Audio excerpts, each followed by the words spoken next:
السلام عليكم ورحمة الله تعالى وبركاته. أهلا وسهلا بكم متابعينا عبر قناتنا عبد واجد يوتيوب لأحوال طقس. متابعينا، عدنا إليكم من جديد في هذه النشرية الجوية الخاصة بالمناطق والولايات المعنية بتساقط الأمطار ليوم الثلاثاء 26 من شهر جانفي 2021. إذن نتوقع بحول الله تعالى وقوته أمطار غزيرة جدا على ولايات الطارف وعنابة وسكيكدا، أيضا جيج البجاية تزي وزو بومرداس الجزائر العاصمة قد تشهد أيضا أمطار من المتوسطة إلى معتدلة نسبيا.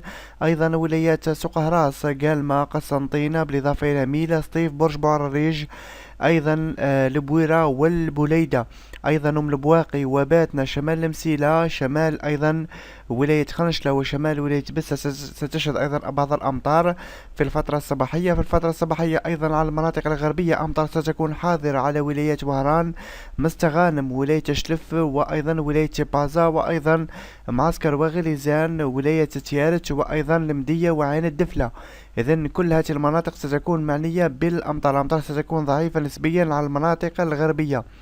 في الفترة المسائية نتوقع استقرار في أحوال الطقس، ما عدا هذا ستشهد ولايات معسكر وغليزان وأيضا ولاية مستغانم بعض الأمطار الخفيفة من حين إلى آخر، لتكون الأجواء مستقرة وصافية ومشمسة. السلام عليكم ورحمة الله تعالى وبركاته.